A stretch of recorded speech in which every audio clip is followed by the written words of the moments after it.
Jornal em Foque. Apoio Unisanta, Universidade do Grupo de Excelência do MEC. BocNews, o jornal gostoso de ler e bom de negócios.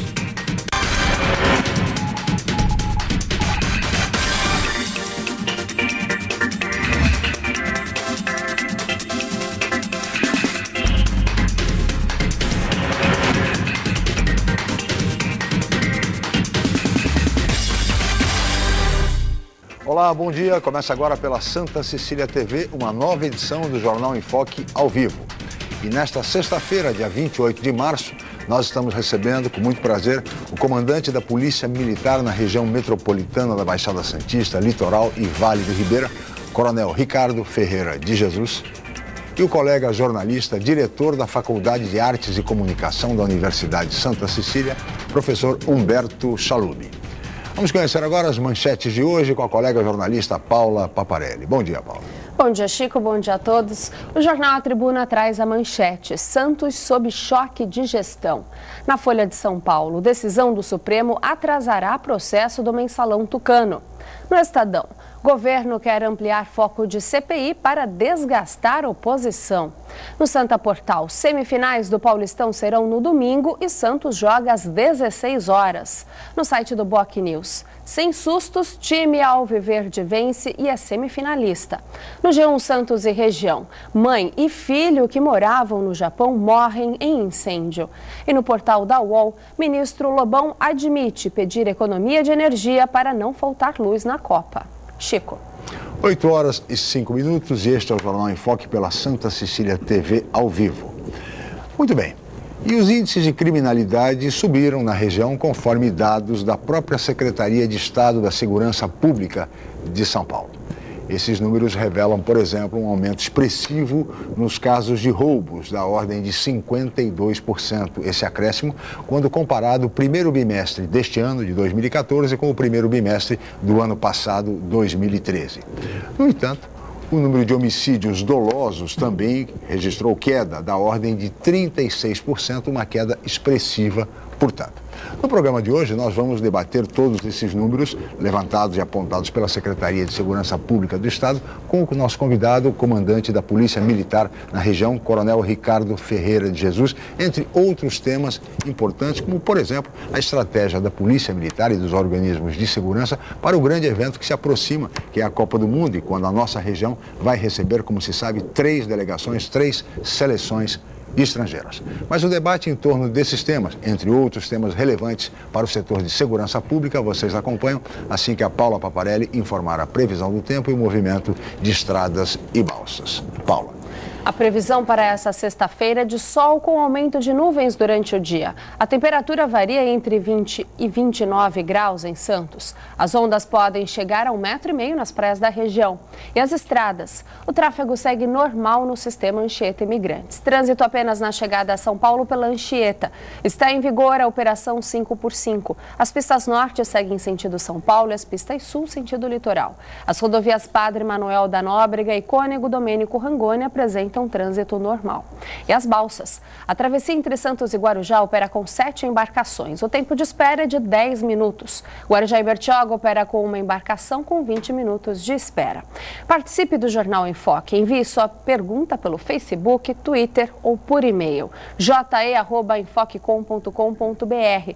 A reapresentação do programa vai ao ar hoje às 5 horas da tarde. Ou acesse youtube.com/enfoquejornal. Chico. 8 horas e 8 minutos e este é o Jornal em Foque pela Santa Cecília TV ao vivo. Nós vamos para um rápido intervalo comercial e na volta vamos entrevistar o comandante da Polícia Militar na região, Coronel Ricardo Ferreira de Jesus. Voltamos já.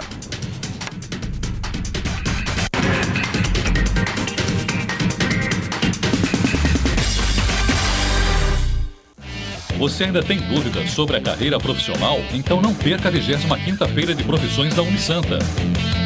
Oportunidade para interagir com profissionais de todos os cursos, visitar os estandes, conhecer os laboratórios, clínicas e outros ambientes da Unisanta.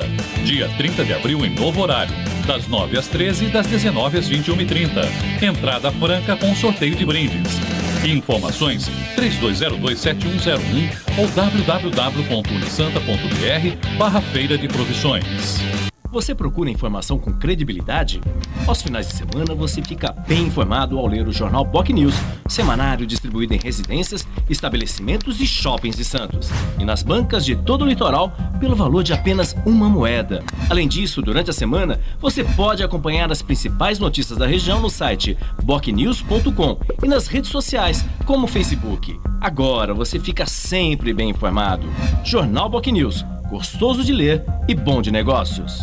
Participe do Cinemice, Bienal Transmídia da Experiência do Cinema, de 24 a 30 de março no Cineclube Lanterna Mágica da Unisanta, Sesc Santos e nas ruas de Santos. Serão 7 dias com curtas-metragens, bicicletada, lab móvel, oficinas, sessão para crianças e deficientes visuais e muito bate-papo sobre a 7ª arte. Venha comemorar os 15 anos do Cineclube e os 10 anos de Cinemice. Mais informações no site unisanta.br/cineclube ou pelo telefone 3202-7100, ramal 257. É a sua vez de experimentar cinema.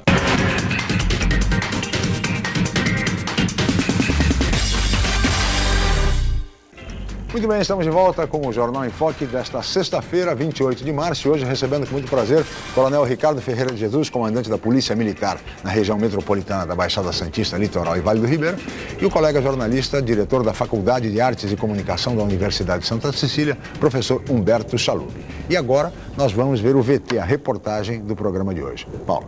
Nesta quinta-feira, um homem suspeito de tentar assaltar uma idosa foi espancado no Gonzaguinha, em São Vicente. Este é o segundo caso só nessa semana na região em que a população tenta fazer justiça com as próprias mãos. A reportagem é de Márcio Guimarães. Mariana trabalha na rua onde tudo aconteceu. A manicure viu de perto a confusão. Tinha uma senhora, né, velhinha vindo, o cara foi tentar abordar ela. Um estudante viu e pegou ele. Começou a juntar aglomeração, teve, né, o tumulto. E o estudante colocando ele no chão, ele tentando reagir. Dona Vilma estava em casa na hora do assalto, neste prédio bem em frente. Quando saí na janela, eu vi um tumulto aqui em frente. E quando eu vi que tinha um cara deitado, mas não vi ninguém bater nele, mas já tinha apanhado. Essa foto, feita por um morador, mostra a população cercando o suspeito enquanto a polícia militar não chega. Segundo eles, a espera foi de mais de 40 minutos. Eu liguei, ele falou, é da Rua João Ramalho? Eu falei, é. Ele falou, ó, já teve 5 ligações aqui, a polícia tá indo, daqui 10 a 15 minutos. Era 1 e pouco da tarde, a polícia veio, era 2 horas, né, 2h30, 2h20. Com a chegada da polícia, o suspeito foi encaminhado para o DP-SED de São Vicente. Mas como a vítima passou mal, não registrou o boletim de ocorrência contra ele. No fim da tarde da última segunda-feira, um caso semelhante chamou a atenção em Praia Grande. Um jovem de 19 anos, suspeito de ter roubado um morador no bairro Boqueirão, foi agredido e amarrado a um poste. A polícia militar chegou pouco depois. Ninguém prestou queixa de roubo e antes de ser liberado, o rapaz registrou um boletim de ocorrência como vítima de agressão. Ocorre que se eu não acredito nas instituições governamentais, sozinho ou coletivamente, em grupo, eu faço justiça com as próprias mãos, o que também não é tão positivo assim, porque a responsabilidade compete às instituições de direito, às instituições representativas da justiça. Muito bem, aí está a reportagem. Essa é uma situação realmente muito difícil. A questão da violência preocupa a todos nós, evidentemente preocupa principalmente as autoridades do setor de segurança pública, mas não se justifica o espancamento, não se justifica a justiça com as próprias mãos, enfim, deter uma pessoa, amarrá-la num poste, não tem sentido. Essa é uma tarefa, essa tarefa da detenção é a tarefa da polícia. Não é dos cidadãos. Nós não podemos viver um estado de guerra civil e estamos caminhando perigosamente para isso. Coronel, como é que o senhor avalia esse tipo de situação? Ou seja, a população reagindo com violência, quando se trata de um caso de um furto, enfim, de um roubo, e espancando as pessoas, enfim, e chamam a polícia, mas primeiro tomam esse tipo de providência. Como é que o senhor avalia isso? Bom dia, obrigado pela presença. Bom dia, senhor. Eu agradeço novamente a oportunidade de divulgarmos o trabalho da Polícia Militar, estar presente e responder a essas importantes questões da nossa sociedade. Esse tipo de atitude, ela é chamada no ordenamento jurídico, no Código Penal brasileiro, de exercício arbitrário das próprias razões.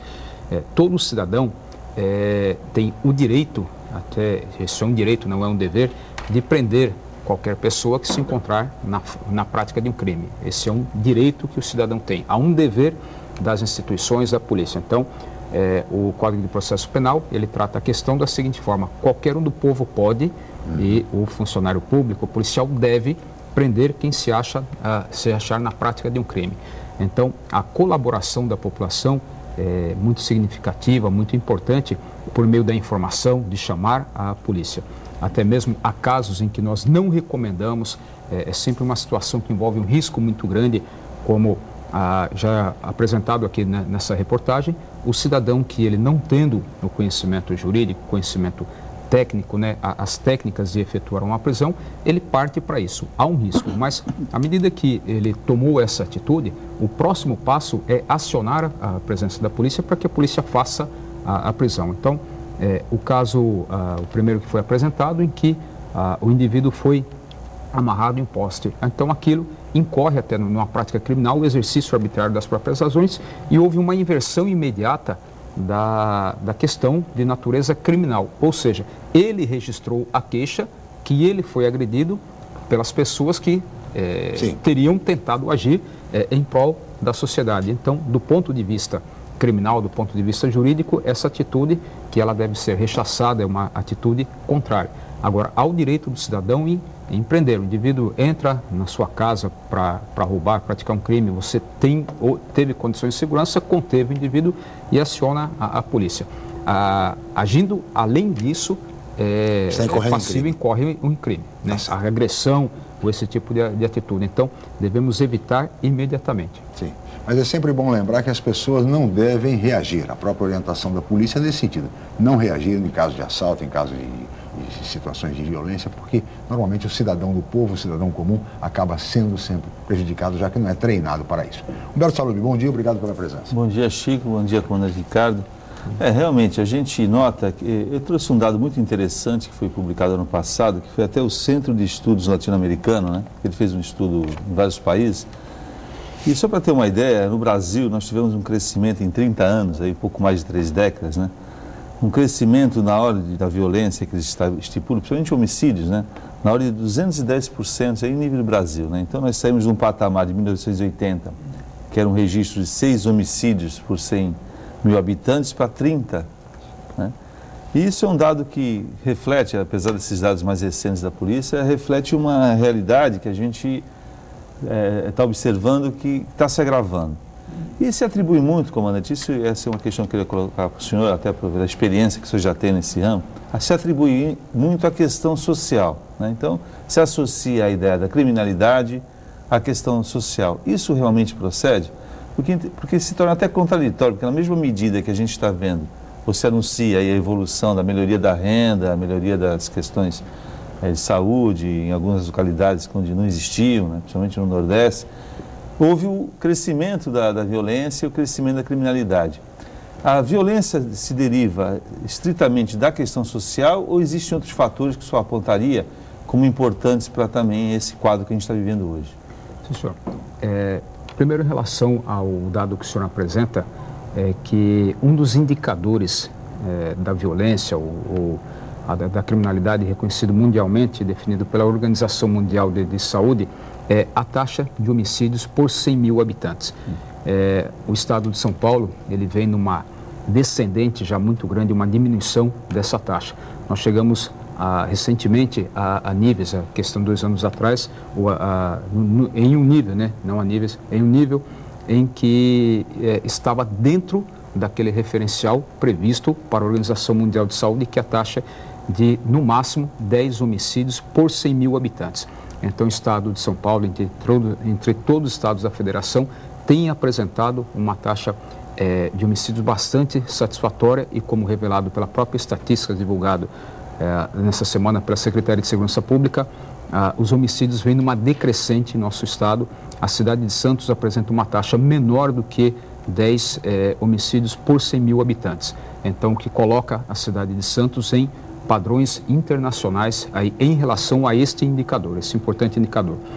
A questão da criminalidade, ela tem as suas causas e os seus efeitos. Nós, policiais policiais militares, policiais civis, lidamos com esses efeitos, com essa mazela social.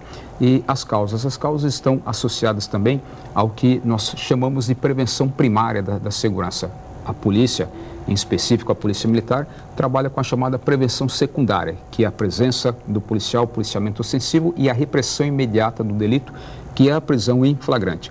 A prevenção primária, ela trata-se da busca pela melhoria da qualidade de vida do cidadão através do envolvimento da polícia, da inserção da polícia na comunidade, buscando a solução de causas primárias e fatores propiciadores da violência. Então, associa-se a questão da maior criminalidade nos núcleos de comunidades assim chamados. Por quê? Porque a questão da infraestrutura, a iluminação pública, o não ordenamento da própria forma da via ser construída, o adensamento populacional são fatores propiciadores para a violência. Sem dúvida nenhuma, então, as áreas hoje chamadas de áreas conurbadas, em que apresentam uma grande quantidade de habitantes por quilômetro quadrado, tem, consequentemente, os conglomerados de favelas e de comunidade, uma maior condição de ter a presença do crime. Não é incomum verificar que nesses lugares a quantidade de estupros, que é a violência praticada, e no próprio seio familiar, o pai que pratica o estupro contra a filha, o irmão. Então isso prova uma desagregação não só familiar, como quanto aos costumes morais. E isso é um dos fatores propiciadores, sim, para o desencadeamento da violência, como causa primária. Agora, Coronel, na esteira dessa discussão, o senhor evidentemente acompanhou e analisa os números divulgados pela Secretaria de Segurança Pública aqui na região nesse primeiro bimestre, a comparação do ano passado com este ano. E dois aspectos ressaltam dessa análise. O primeiro deles é o fato de que o número de homicídios dolosos caiu 36% na região, o que é um dado importante. Mas, em contrapartida, os roubos cresceram 52%, o que também é um dado expressivo. Há um terceiro dado, que é o caso dos latrocínios, roubos seguidos de morte. Há um acréscimo pela leitura de 100%, já que esse número passou de 3 para 6 mortes na região nesse primeiro bimestre do ano de 2014. Como é que o senhor interpreta e analisa esses dados? Ok. Quanto à quantidade de roubos e evolução, o próprio secretário de Segurança Pública do Estado, o Dr. Fernando Dugrella, essa semana respondeu aos questionamentos da imprensa, da sociedade, apontando que em todo o país há uma tendência hoje crescente do número de roubos. Trazendo para o estado de São Paulo e depois para a nossa região, para melhor analisarmos, e no estado de São Paulo existe esta tendência, foi apontada essa tendência. Ela decorre também da nova forma de notificação nos roubos. Até a questão de uma década, o único caminho, a única forma da população registrar um crime de roubo era comparecer ao distrito policial e aguardar o registro naquela ocorrência. Posteriormente, algo em torno de 5 anos, pôde ser feito o registro de algumas ocorrências de pequenos delitos não o roubo, por meio da chamada delegacia eletrônica da internet. E posteriormente evoluímos também a questão de 3 anos atrás, os próprios quartéis da Polícia Militar podiam registrar pequenas ocorrências, mas não o roubo. A partir de novembro do ano de 2013, então há poucos meses, a nova metodologia da Secretaria de Segurança Pública permite que o cidadão, a partir de sua residência, ele faça o registro de uma ocorrência de roubo. Então, nós tivemos aí o que é chamado de subnotificação. O que é subnotificação? O cidadão, ele era vítima desse tipo de ocorrência e ele deixava de registrar efetivamente, até muitas vezes pelo desconforto causado pela demora no registro, não demora ocasionada pela quantidade de ocorrências ali para serem registradas. Então, muitas vezes ele desistia do seu intento. E isso não era apontado. Então, a análise desses dados, dessa grande evolução também, deve ser considerada dentro dessa nova metodologia, porque agora o cidadão ele pode registrar qualquer pela internet, qualquer tipo de roubo. Pela internet a partir da sua residência. Então ele vai e ele registra o roubo. Então deixou de haver essa taxa de subnotificação e impactando imediatamente já nos registros de natureza criminal nas estatísticas. Ao mesmo tempo, nós registramos aí, na nossa região, eu tenho um dos casos aqui, que podemos dizer que é um caso emblemático, uma viatura da Polícia Militar em patrulhamento, apreende, que é o termo técnico em flagrante, um menor que estava com uma arma praticando roubo e o conduz para o distrito policial. 10 horas depois, menos 10 horas depois, dentro do mesmo turno de serviço daqueles policiais, eles apreendem novamente esse menor, menos 10 horas depois, praticando roubo já com uma outra arma. Então, a polícia agiu e a prova que age, que está na rua, que está atuando, é por ter 2 vezes, dentro de 10 horas, prendido. Se analisarmos a probabilidade dessa mesma guarnição se deparar com aquele mesmo indivíduo, numa outra região, praticando um roubo, é uma probabilidade estatisticamente baixa, mas foi um fato real. Então, o que aconteceu, por exemplo, nessa situação? A lei foi cumprida.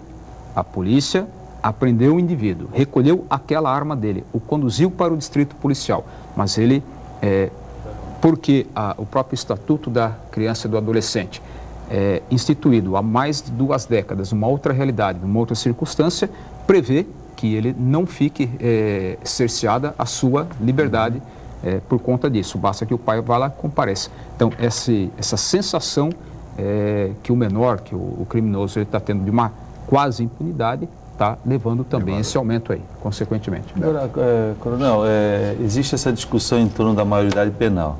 Muitos defendem, acho que a maioria da população, se fizesse uma enquete hoje, uma pesquisa, um voto direto... Plebiscito, digamos. Eu acho que votaria a favor da redução da maioridade penal. Porém, existe um outro fator importante, que ao mesmo tempo que se quer que esse menor, que vem de uma origem, né, essa estrutura familiar, vem de uma origem pobre, um conglomerado urbano miserável, ele também não encontra depois, na medida que ele é preso, ele é levado para determinadas unidades onde ele não é recuperado. Na verdade, as unidades se transformaram em autênticas universidades do crime. Ele entra, às vezes, por uma fundação casa, ele entra, vai para um presídio, quando ele é jovem, mas já tem idade para ir para um presídio, e ele acaba aprimorando as suas técnicas de crime ao invés de ser recuperado. Então é uma discussão polêmica e difícil, até porque todos os investimentos que se querem para a polícia, até aumento de contingente, é meio contraditório, porque ao mesmo tempo que a gente está querendo mais contingentes, a gente está dizendo, olha, nós temos mais bandidos, mais para combater, então um dia isso vai ter que acabar, porque a gente fica formando bandido e tem que contratar mais polícia. O ideal é que a gente tivesse mais escolas, mais professores. Eu acho que o país não chegou nessa conclusão ainda, espero que chegue um dia, né?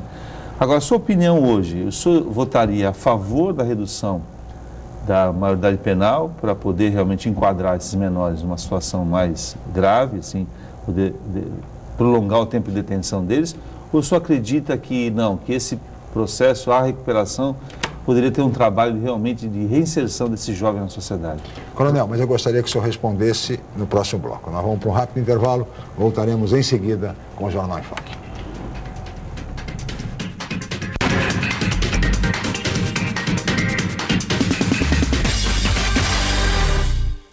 A Unisanta, mais uma vez, entre as melhores universidades do país, pelo Guia do Estudante 2013 da Editora Abril. Na região, é a universidade com maior número de cursos avaliados pelo Guia do Estudante, com a excelente nota 4. A Unisanta foi incluída no seleto grupo de excelência do MEC, no qual estão apenas 9% de instituições de ensino superior do país. Todos os cursos da Unisanta com excelentes conceitos do MEC. Uma grande vitória pelo esforço de funcionários, professores, alunos, ex-alunos e diretores. Universidade Santa Cecília, excelência em educação. O Jornal Boc News está mais perto de você. O semanário que tem na credibilidade a sua marca registrada está disponível em todas as bancas da Baixada Santista. É isso mesmo. Nas 9 cidades da região, você encontra opinião com credibilidade e informação de qualidade sempre aos finais de semana. E o melhor, pelo valor de apenas uma moeda. Peça o Boc News ao seu jornaleiro. Jornal Boc News, gostoso de ler e bom de negócios.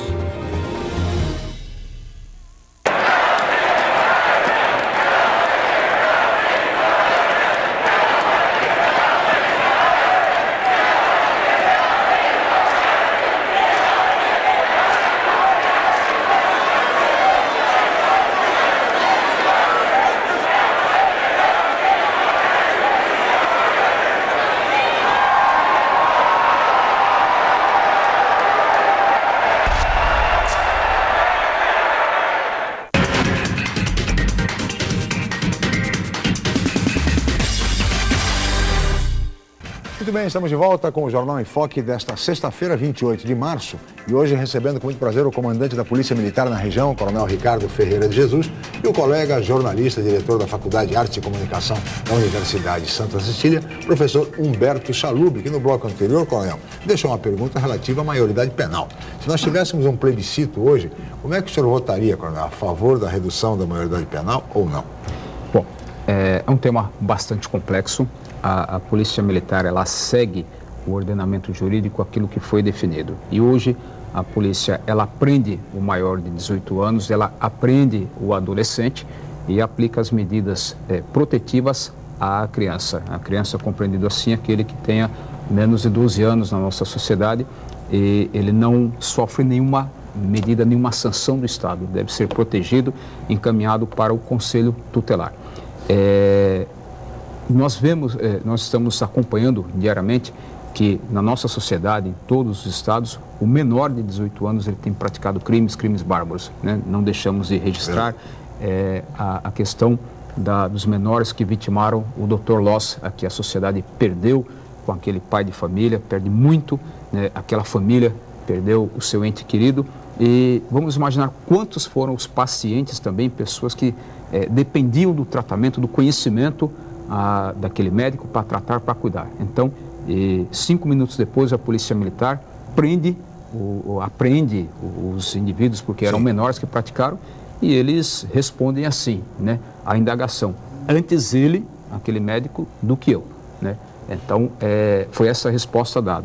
Então, a questão da da maioridade penal, se ela deve ser diminuída ou não, ela deve seguir o anseio da própria sociedade, o que a sociedade deseja, mas ao mesmo tempo ter o sistema punitivo. É isso que nós questionamos, não questionamos se a pessoa deve ser presa maior de 16, maior de 17, maior de 18, mas sim que ela deve sofrer um período de internação, um período que ela permaneça na Fundação Casa, se menor, ou então no presídio, e que essa pena aplicada de uma forma correta sirva para a sua reeducação, a sua reinserção no seio da sociedade. É isso que nós questionamos. Agora, o abrandamento constante de penas, como nós estamos percebendo, e o reflexo desse abrandamento, como no caso do furto, que hoje, muito raramente, a pessoa tem o cerceamento da sua liberdade pelo crime de furto, provoca um sentimento, uma sensação de impunidade. Eu assisti ainda essa semana a uma matéria de um dos grandes jornais aqui apresentado na televisão, vindo de um outro estado, em que a colega do senhor jornalista entrevistava o indivíduo que havia sido preso em flagrante delito por uma guarnição da Polícia Militar de outro estado, porque estava praticando o furto, me parece que um açougue ou um mercado. E aí ela entrevistava e ele tranquilamente, ele sorria e dizia: fique tranquila, porque eu não vou ficar na cadeia, só ir na delegacia, estou sendo colocado em liberdade, porque aqui no país, por furto, eu não fico preso. Então, só um momento. E ela perguntava se ele não tinha preocupação daquilo que está sendo preso. Ele falou: não, de jeito nenhum, eu sei que vou ser colocado em liberdade já por conta disso. Então, é isso que está gerando a repetição da conduta. Agora, comandante, outro dado também importante, que, por exemplo, apenas um percentual muito pequeno dos boletins de ocorrência, principalmente nessa linha de furtos, pequenos roubos e tal, a pessoa faz o boletim e depois também não há uma resposta, né? Até é compreensível, diante de toda essa demanda que existe da polícia em tentar refrear essa criminalidade, as pessoas não encontram essa resposta. Então, a pessoa teve um pequeno furto, roubaram da bicicleta, ele vai lá, faz o BO e fez o BO, né? Aí, quer dizer, não existe nenhum retorno para saber se aquela bicicleta foi recuperada ou se o ladrão que roubou foi preso, né? Isso também gera, de certa forma, na sociedade uma certa descrença em relação aos órgãos públicos, porque, poxa, eu fui lá, fiz a queixa e ninguém mais me falou mais nada, né? E o percentual é muito pouco por cento de casos resolvidos, né? Como é que o senhor atribui a isso? O senhor acha que poderia ser diferente? Quer dizer, deveria ter um sistema que pudesse dar pelo menos uma resposta a essa pessoa, que pudesse ser notificada de que, olha, o seu caso está em andamento, não deixou de ser. Como é que funciona isso na prática?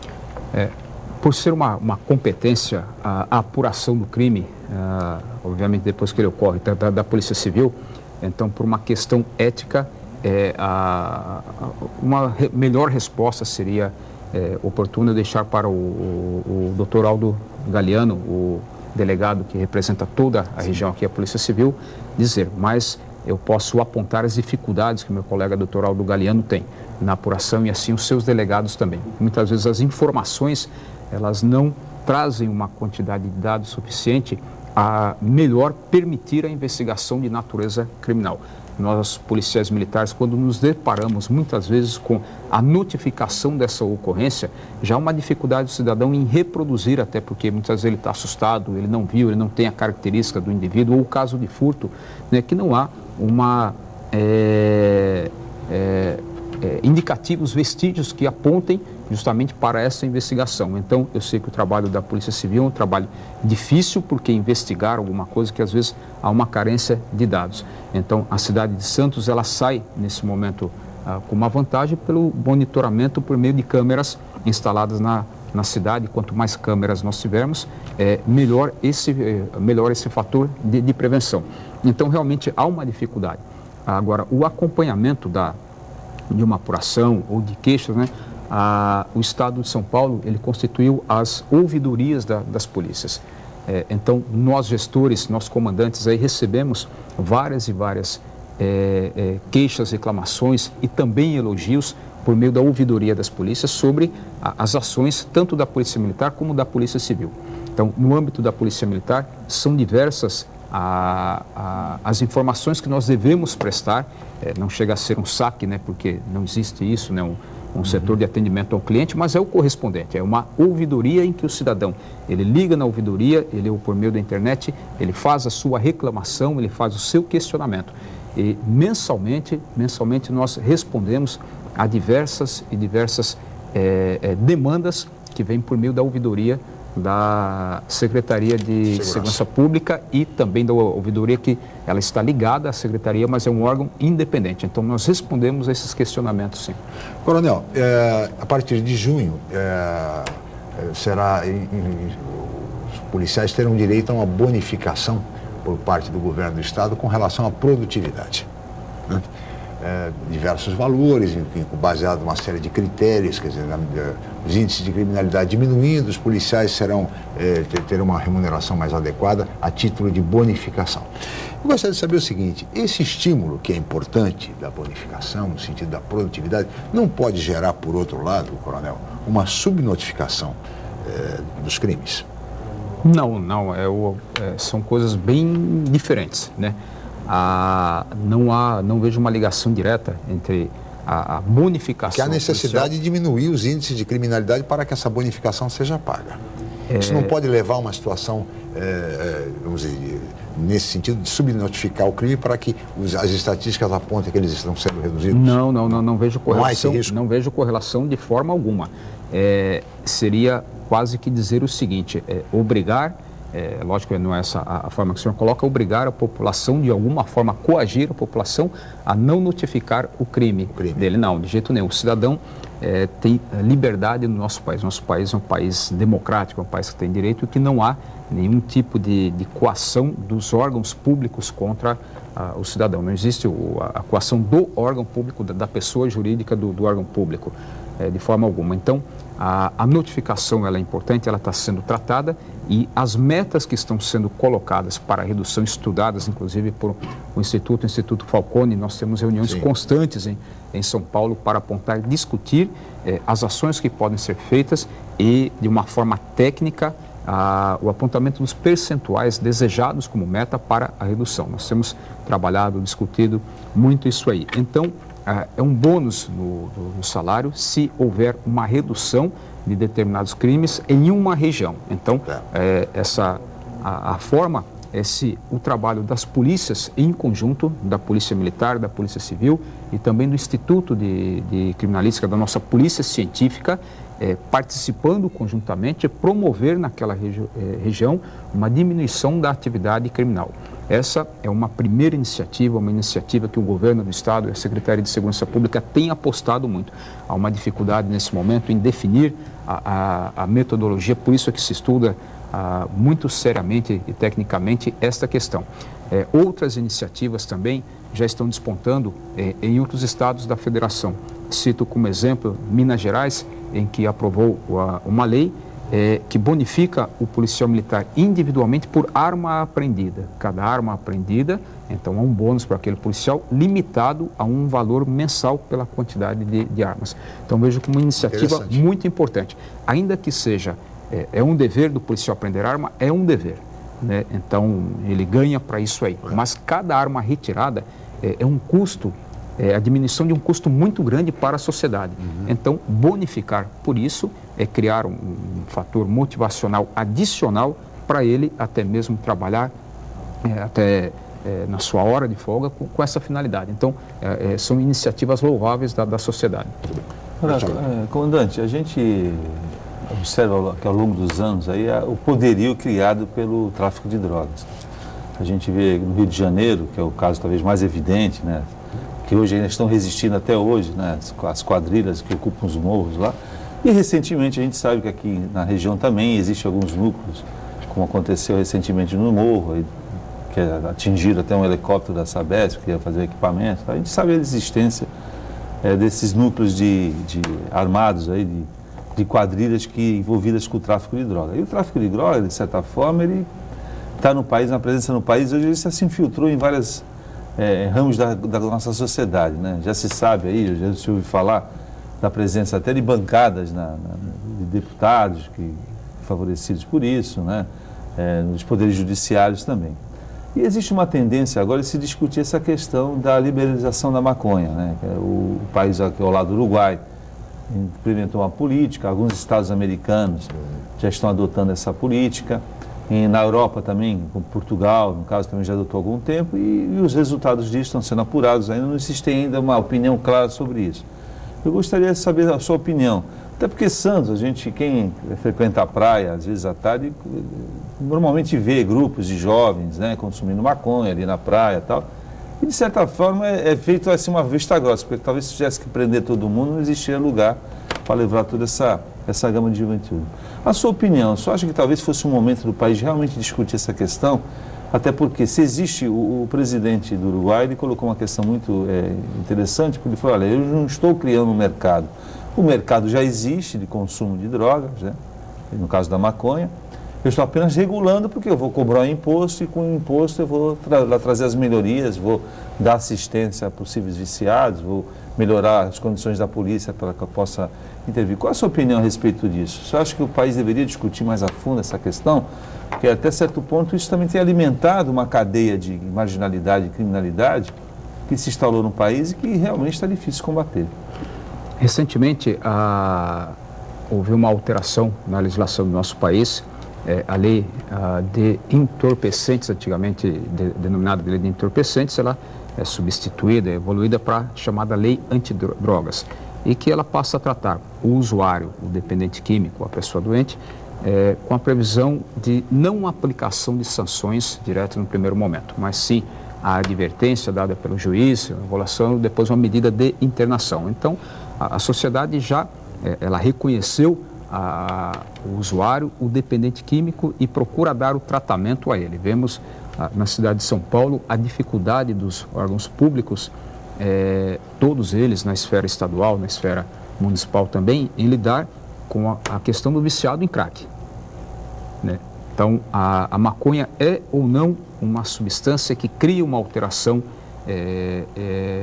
de natureza psíquica nas pessoas aí, e provocando uma alteração comportamental. Ela cria a evidência disso aí. Então, o indivíduo sob efeito da maconha vai dirigir o seu veículo, vai dirigir o carro, e ele vai matar pessoas, ele vai atropelar a criancinha, a senhora, ele vai provocar acidentes de trânsito. Disso eu não tenho dúvida, né, que realmente ela altera.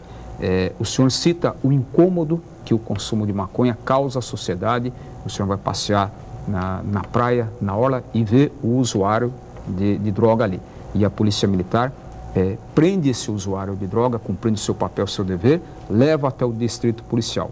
E, posteriormente, porque a aplicação da lei diz que ele deve voltar imediatamente à sociedade naquele momento, e se ele tiver a posse, se ele tiver dinheiro e ele tiver essa vontade de consumir novamente a maconha, ele vai comprar a maconha. Agora, aquele que não tem esse dinheiro, ele vai imediatamente, por ser um dependente químico, praticar o furto. Do furto ele vai evoluir para o roubo com arma. Do roubo ele vai evoluir pela falta de consciência já, porque está alterado, para o latrocínio. E vai matar a pessoa aqui para poder sustentar o vício dele, como nós temos visto nas grandes cidades, em diversos locais. Então, esse posicionamento. A questão também das drogas é extremamente complexa. Eu tenho um produtor, não sei se o Uruguai é um país produtor de substâncias entorpecentes ou não, mas nós temos outros países na América Latina que são tidos como produtores. Então tem um produtor, tem um distribuidor que é o traficante e nós lidamos com o grande traficante. No mês passado apreendemos 214 quilos de pasta base de cocaína, que a pasta base podia ser multiplicada por 5 vezes aqui na nossa região. Foram 214 quilos, uma grande apreensão. Na segunda-feira da semana passada, apreendemos um fuzil AR-15, 160 quilos de drogas retiradas da mão de traficantes e mais cerca de 50 mil reais em dinheiro. Então, são ações efetivas da polícia, a quantidade, as estatísticas mostram a evolução da apreensão de drogas na nossa região. Mas então, o senhor não concorda que é assim como aconteceu no caso dos Estados Unidos com a lei seca, né? Que é a época da bebida, foi com a bebida isso, né? Que proibiram, quer dizer, que se criou as máfias. Né? No caso dessa questão, se há todo esse volume de consumo, de mercadoria que se é apreendida, é porque alguém deve estar consumindo. Existe um percentual... Está chegando no Brasil, porque o Brasil não produz, então vem pelas fronteiras. Existe um mercado, né, mesmo em paralelo, mas existe, porque as quantidades são muito grandes. Existe um segmento aí da sociedade, claro. E normalmente é quem tem o recurso, né, o senhor muito bem colocou, que é aquela pessoa que não tem que roubar, mas na maioria das vezes são pessoas que têm recursos para poder consumir, né, drogas de alto valor. E o Estado às vezes fica na tentativa de repressão, que não conseguiu. Acho que nós perdemos a guerra aí, porque se instalou, a gente vê no Rio de Janeiro, realmente uma situação caótica, né, onde tem grupos que dominam regiões inteiras, né, armados, o senhor mesmo colocou a questão do fuzil aí. A R-15, imagina aqui na região. Onde é que vem? Quem é que compra isso? De onde chega esse R-15? De onde vem esse dinheiro para comprar? Né? Vem de alguém que está financiando isso. Claro. Talvez não fosse o momento também de se discutir, então, se é o Estado desse regulamento que nem está se fazendo em outros países, se discutindo, se colocando questões claras, se há um mercado, e esse mercado pode gerar impostos de repente, e se colocar a questão, como foi a questão da bebida, a pessoa não pode beber para dirigir, não é verdade? Se criar limites e se tentar tratar uma questão diferente, porque a gente está notando que, apesar de todas as proibições e toda a questão da polícia, a atuação da polícia, nós estamos vendo uma crescente, quer dizer, não houve uma redução, talvez acho que os volumes aumentaram, né, ao longo dos anos. A apreensão aumenta, o que mostra a eficácia da polícia, por um lado, então, mas em compensação mostra que entra mais droga no país. Então talvez não sei isso, é a questão de leigos, aqui nós estamos apenas discutindo essa questão, mas de se refletir de uma forma diferente, de repente, de tratar a questão de uma forma diferente, de se buscar outros caminhos, não só da repressão, porque o que a gente está sentindo é que a coisa evoluiu de uma tal monta, né, pelas imagens que a gente tem no Rio de Janeiro, e alguns lugares que a gente sabe aqui na região também, que tem lugares que a pessoa não pode entrar. Né? Nós tivemos recentemente aqui até um trabalho feito pela universidade, de alunos para fazer um boletim específico numa comunidade pobre aí da Zona Noroeste, que tinha todo um trabalho de pedir autorização para a pessoa, quer dizer, as pessoas da comunidade tiveram que interagir para que as pessoas pudessem estar lá com tranquilidade. Então a gente vive um estado assim meio de apreensão, porque, poxa, para ir num lugar você precisa ter autorização do traficante, né? Ele que manda no local. Então é realmente uma questão, eu gostaria da sua opinião sobre isso. A atividade ilegal, ela fomenta mais atividade ilegal. Então por isso é que surgem, um dos fatores que levam ao surgimento de organizações criminosas e do crime organizado é a atividade ilegal sendo praticada. O comércio ambulante, ele estimula uma rede de atividade ilegal, a formação do crime organizado, o uso de drogas ilícitas leva a esse tipo de atividade. O consumo de drogas lícitas, como o cigarro e o álcool, leva a um problema de saúde, um problema para o nosso país, e o problema de saúde eleva o custo, né, com a despesa com a sociedade. Então está aí todas as moléstias que são conhecidas pela sociedade pelo consumo do álcool e pelo consumo do cigarro, que são admitidas como drogas lícitas no nosso país. Então acho que insistir em algo que reconhecidamente causa um prejuízo para a sociedade é algo que tem que ser bem pensado e bem analisado mesmo. Agora, a questão do acesso, por que não se vai até a comunidade. Além da questão do tráfico de entorpecentes, a dificuldade dos seus alunos, é porque a maior liberdade do cidadão em não se submeter ao ordenamento jurídico, à legislação criada, a querer, numa comunidade como essa, além do tráfico, que muitas vezes pode estar instalado ali do consumo de drogas, há, por exemplo, o furto de energia elétrica, né? O furto de água, o caminhão que tenta entrar ali para entregar a carga que vai abastecer no supermercado, muitas vezes ele é parado. Então, uma situação vai gerando, vai provocando a outra. Então, nós precisamos eu acredito assim, numa sociedade justa, numa sociedade organizada, numa sociedade que leve, então, à paz social. Uma sociedade em que nós não possamos abrir o jornal, como na semana passada, e ver que uma criança de 8 anos, preservada pelo estatuto, joga uma cadeira na professora e corta ali, cria. Então, aí essa criança não estava sob efeito de droga, obviamente, nada disso aí. Mas tivemos o que leva aquilo ali, o que levou. Né? É um caso que nós temos que analisar como um caso isolado na sociedade. Mas nós estamos vendo, principalmente com professores da rede pública, o nível de agressão que muitos vêm sofrendo a partir de situações que não envolvam isso aí. A discussão ela é importante para a nossa sociedade, ela tem que ser tratada em fóruns como esse da universidade, com toda a sociedade civil organizada, mas colocando claramente as causas de tudo aquilo e as consequências que poderão levar. É importante que a sociedade seja informada. Coronel, peço sua licença, nós vamos para um rápido intervalo e no próximo bloco nós vamos falar sobre a atividade delegada e também sobre os planos da Polícia Militar para o grande evento do país, a Copa do Mundo, aqui na nossa região. Voltamos já.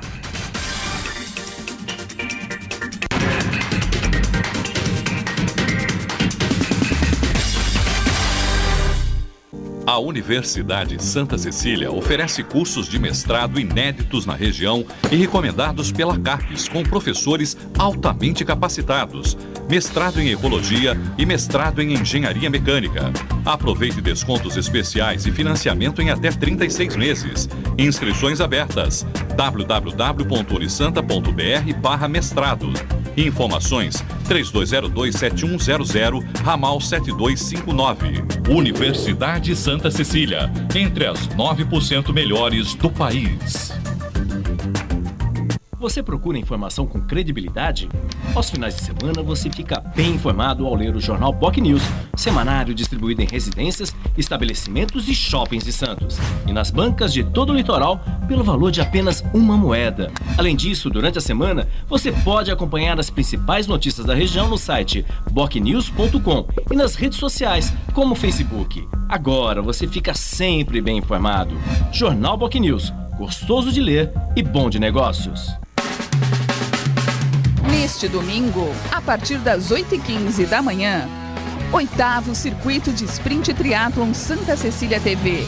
750 metros de natação, 20 quilômetros de ciclismo e mais 5 quilômetros de pedestrianismo vão agitar a Praia da Enseada em Guarujá. Informações www.ypsevento.com.br. 8º Circuito de Sprint Triathlon Santa Cecília TV. Uma explosão de adrenalina que vai testar os limites dos melhores competidores do Brasil. Prestigie e torça. Cobertura completa no caderno regional. Organização YPS Eventos. Promoção Santa Cecília TV. A TV dos grandes eventos.